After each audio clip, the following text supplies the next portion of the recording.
Mr. Seth Joyner. Seth, congrats to you as a bird that bled, man. Man, what is going on, fellas? Let's go, Seth! It is about to be lit in Philly for the next 6 months. Oh, wow. Seth, it's so good, man. What are you thinking? How you feeling? Talk to us.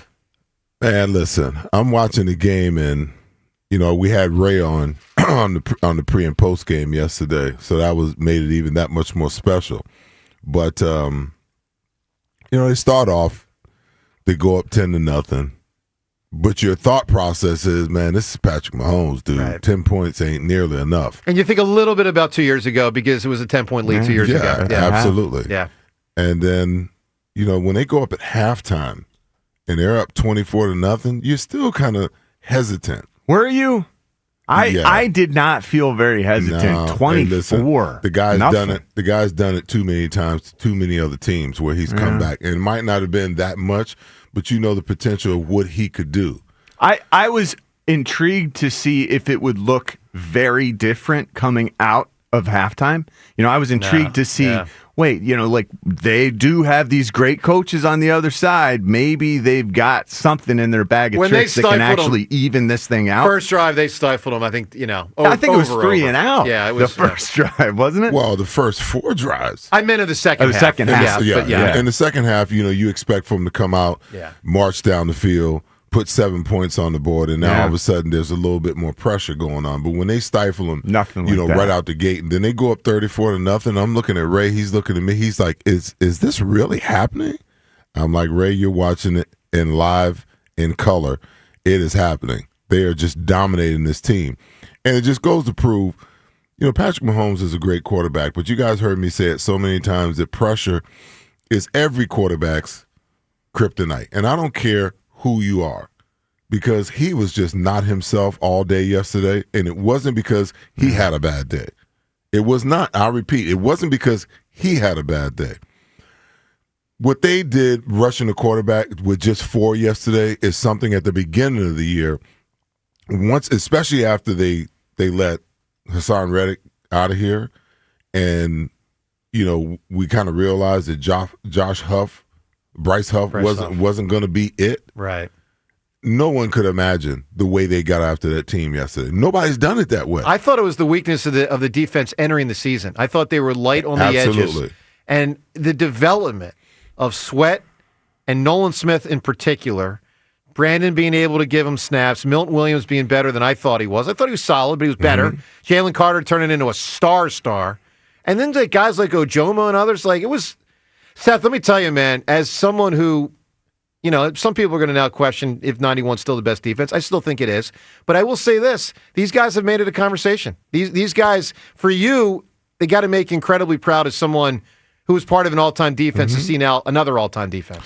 Well, we were talking about it. I broached the conversation on air last night.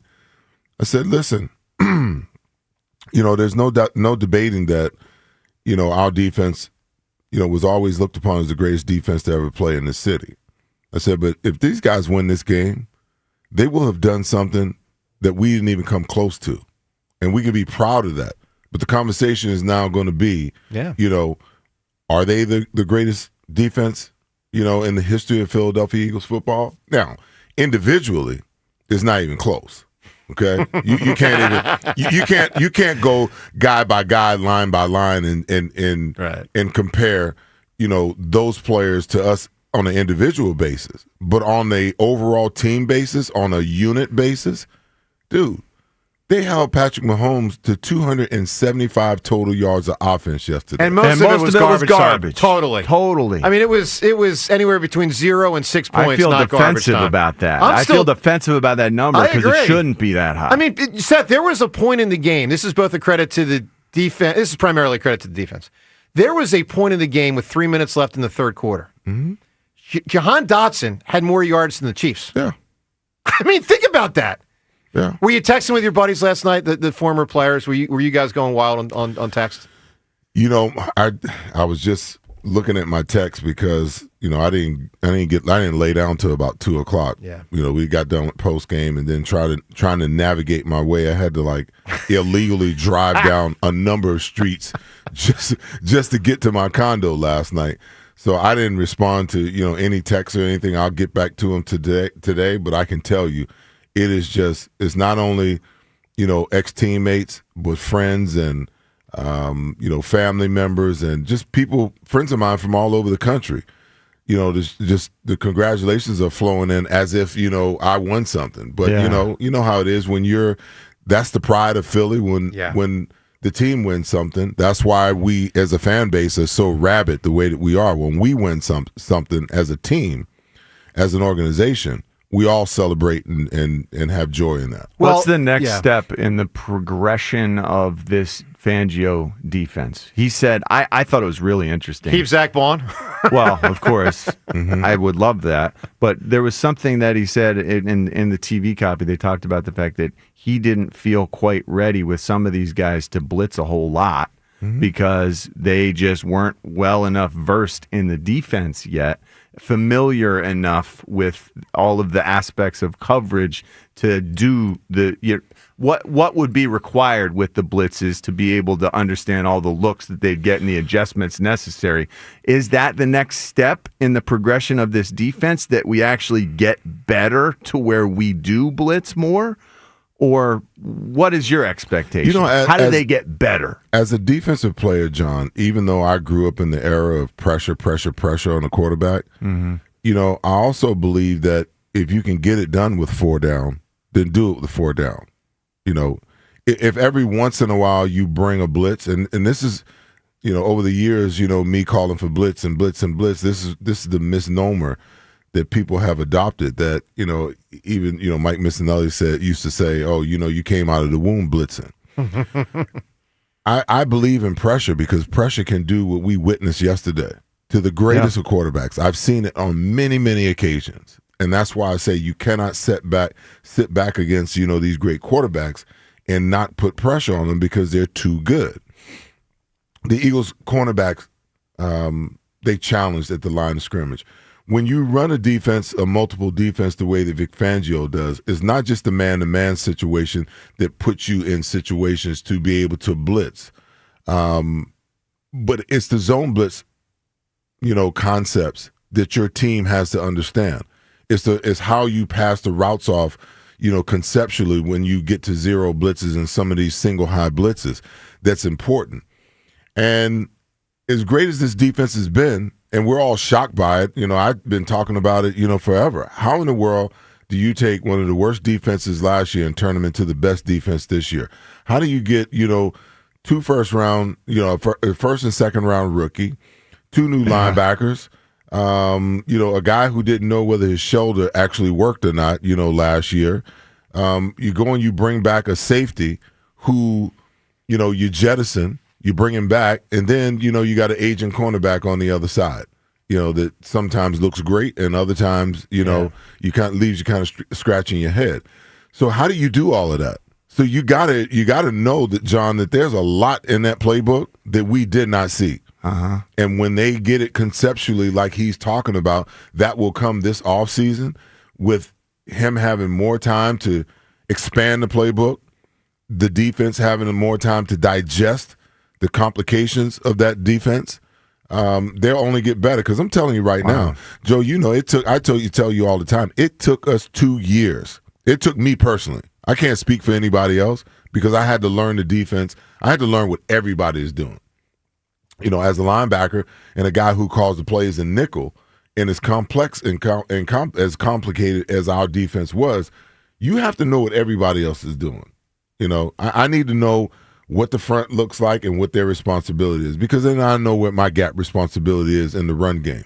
If we got a blitz call, I got to know who's hitting which gap, so that I make sure that I hit the right gap. And even if I get blocked, do I go outside the blocker or do I go underneath the blocker? Because that determines, how the rest of the blitz actually works. So all of that stuff is complication, and it takes time for you to be able to learn that. Well, I'll add this, and then we'll get right to the calls. Imagine when, and this is extremely likely to happen, Jalen Carter, Quinyon Mitchell, and Cooper DeJean get better. Because normally they're going to get better. First and second year players get better. That's what happens. They're going.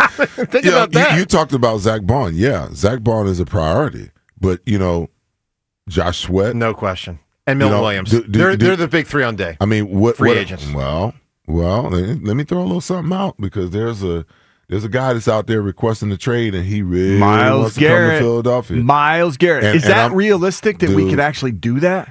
Listen, Howie can get done with a lot of GMs. Sign me up. I mean, I don't know what kind of math or what kind of futuristic math is he using that other GMs aren't using, and it just seems to me that he finds a way to get the guys that he wants and put them under the cap. And this team, in my opinion, has at least another 2-year window. To be Super Bowl. Well, Saquon's 2 more years under contract. Miles Garrett wants to go to a Super Bowl front-running team. If you put him at right defensive end with Jalen Carter at left tackle.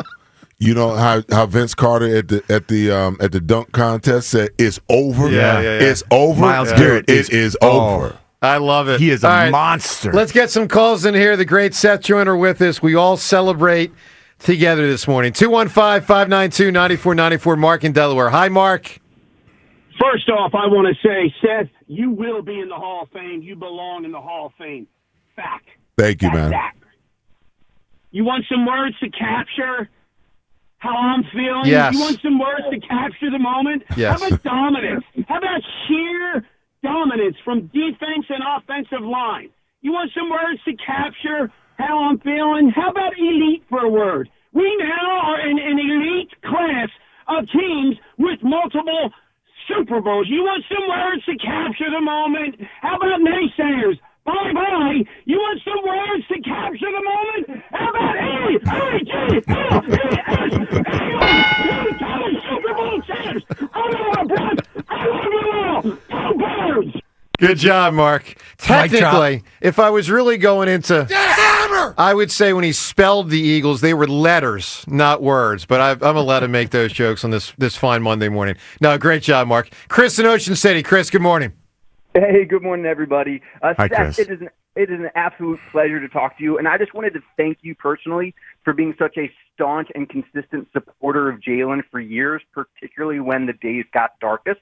You spoke truth to power, and you did so in an emotionally mature and respectful way that a lot of us, myself included, cannot do. So thank you from the bottom of my heart for supporting this man through thick and thin. Thank you, you man. deserve all the credit in the world for doing so.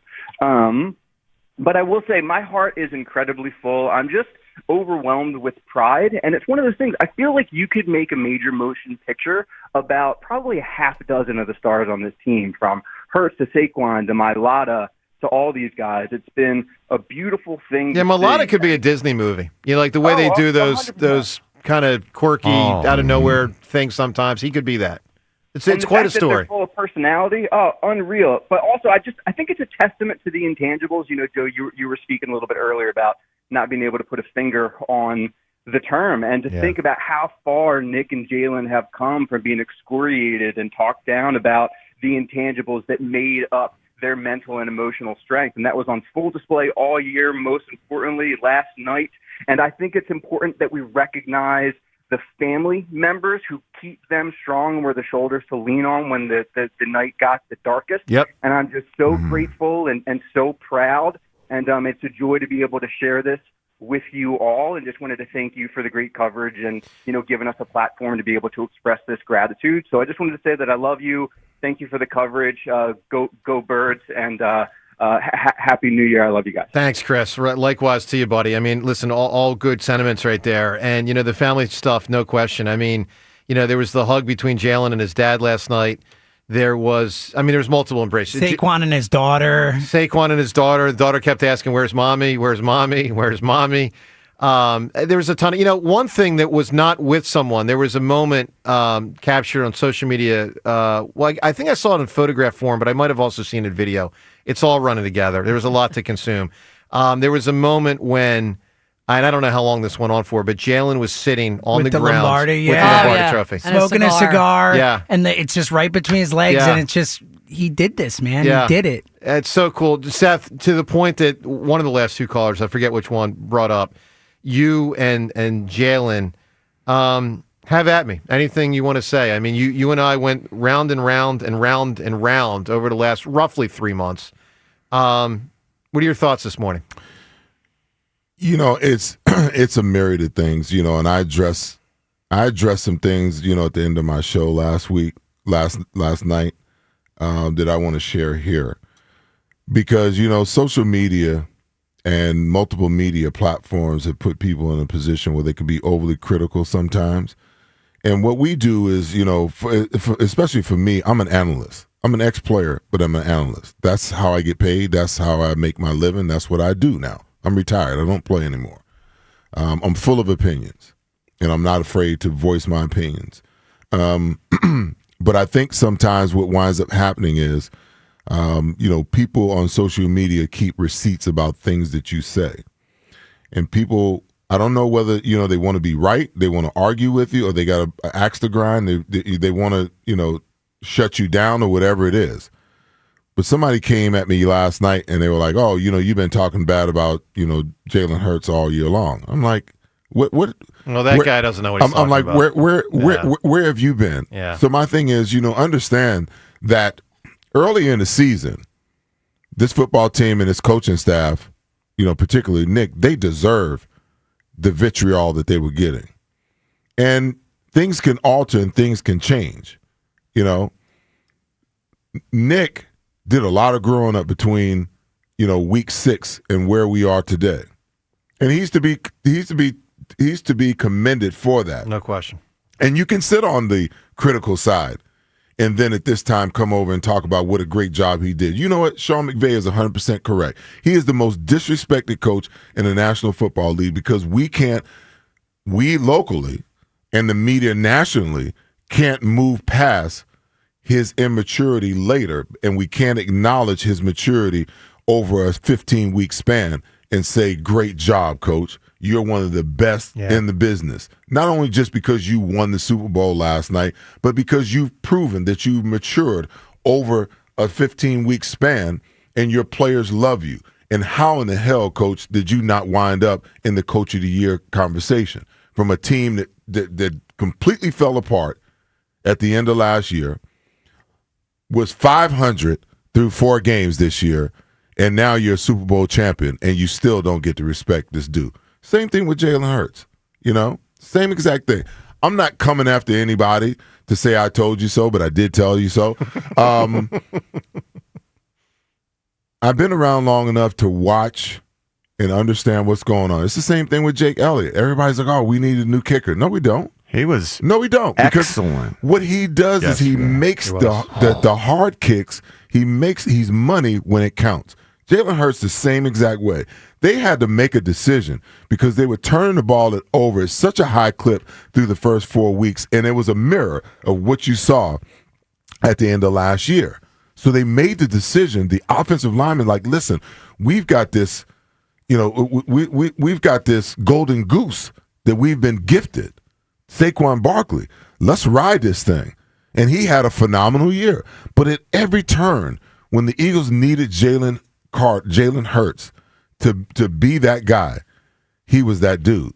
And especially in the big games, when people don't realize he raises his level when it's necessary the most. And we've watched some of these so-called elite quarterbacks fall apart at the most important time.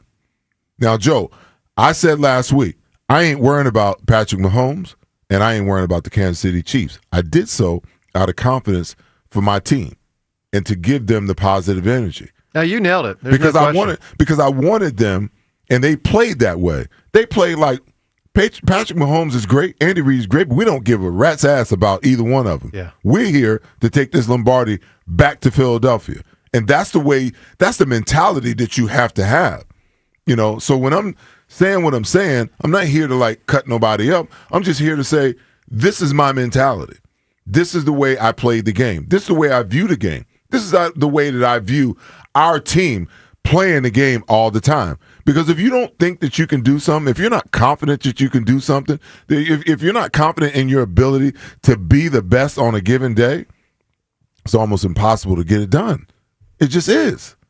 It just is. Look, a lot of words of wisdom from Seth, one of the all-time great Eagles. 215-592-9494, which I absolutely love. So after the game, Nick Foles tweeted the following. He said, "It's really cool that Tom Brady got to be there for the Eagles' 2 Super Bowl wins. He might be a good luck charm." That is so awesome. And then he says, "Have a great night." How good is that? All right, well, we had a great night because the Eagles had a great night.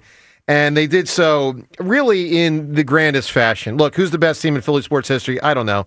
It may be this squad. I tend to still think 83 Sixers in my lifetime, but this certainly feels to me like top 2. With that said, let's relive how it sounded last night. And by the way, major credit to Merrill as the play-by-play announcer, not only doing it for all these years.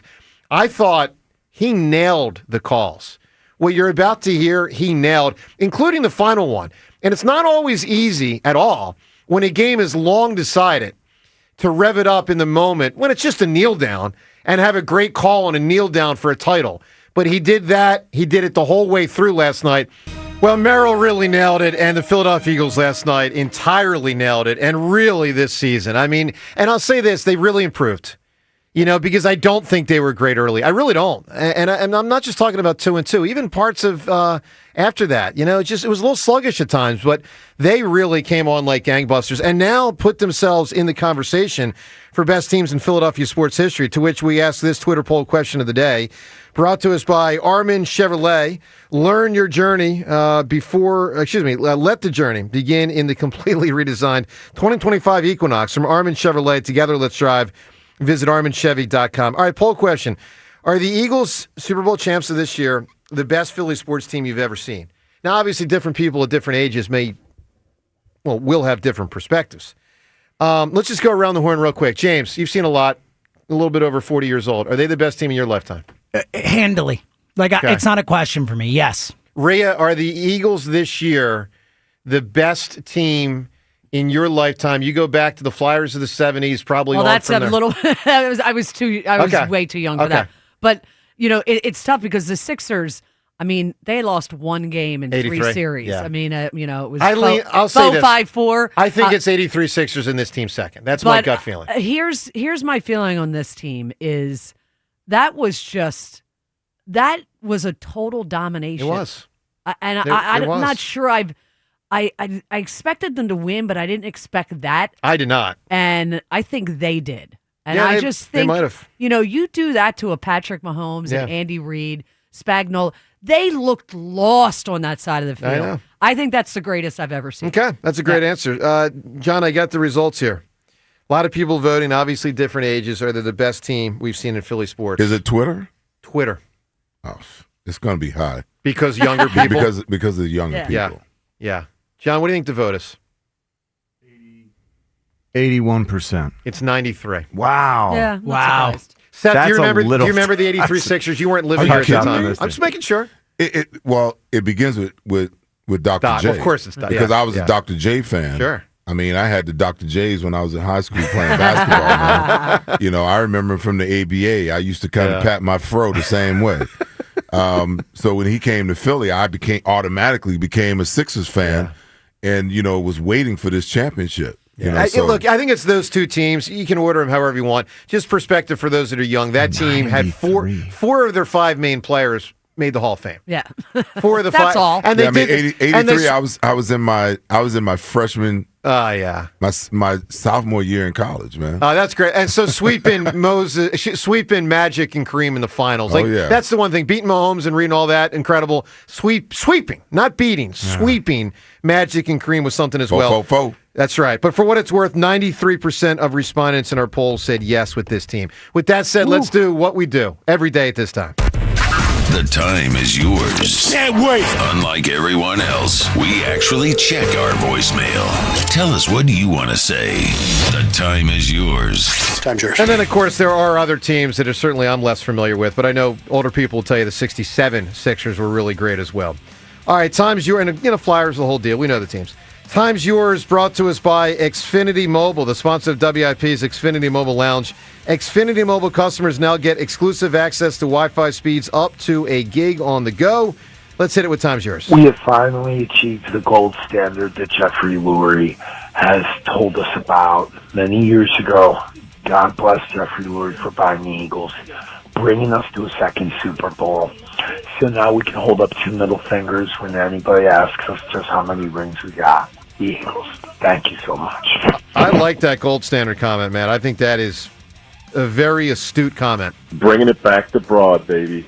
Congrats especially to Jalen and Nick. This team is dominant and awesome, and let's get our own three-peat going. Let's go, boys. Let's do this over and over. Fly, Eagles, fly. Got to get to 2 before 3, but I like your thinking. The Eagles are 2-0 in the Super Bowl when Carson Wentz is on the bench. Time's yours. Well, that's good, man. Kenny Pickett played before Carson Wentz. Yeah, How about that? and I got to tell you, I'm a little ticked that Andy didn't put Carson in, which would have negated one of those touchdowns. I mean, the score at the end looked a lot closer than the game really ain't was. coming out of that game, man. Because it would have been He's just not coming out of that game. disrespectful to him, or he's not wired that way. Is that the way to put it? What's the sense? You know that Vic's going to back off and play something prevent. You know that you got all the backups in at the defensive line, and they're not going to get any pressure on him. So Patrick's not coming out of that game. Mahomes had a moral obligation to throw a check down, though. I'm offended that he threw a bomb. The greatest Try to get off the snide, man. defensive performance in Super Bowl history. A total domination, ass whipping. Yes, it wasn't even close. Did he say ass ripping? Whipping. I think he said whipping. Whipping. Because if he said but ripping, either works. Yeah, they both work. That too. We won the Super Bowl, man! E-A-G-L-E-S, Eagles! That's good work, man. Very good work. Joe, Judge, Jay, we're Super Bowl champions!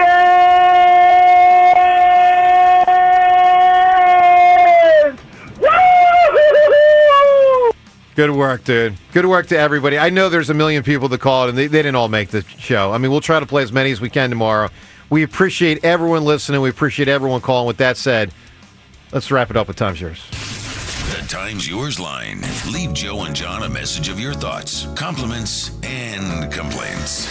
Call 215-238-4500. All right, we got limited time. We got about 2 minutes left before we got to turn it over to Joe and Hugh. My only regret today is we as a show can't do, John, a 24-hour show today because we could with ease. We certainly could. Although at some point we'd probably really fall asleep on the air because I think we're all a little sleep deprived. But I really wish, and look, we'll crank it back up tomorrow. Before we get out of here, though, I want to play Jalen Hurts. I thought this was powerful and poignant last night. He had been asked by a reporter a number of things about the times in the past when he had lost in big games. And, some of the travails he went through, Alabama to Oklahoma, the whole deal. I thought this was really powerful last night. Talk about the perseverance. You were talking about your ups and downs earlier in this press conference. The perseverance now that you have finally made it to the top of the mountain. It's not normal. It's been a very unprecedented journey, and the journey's, it's always the beginning until it's the end. And I think it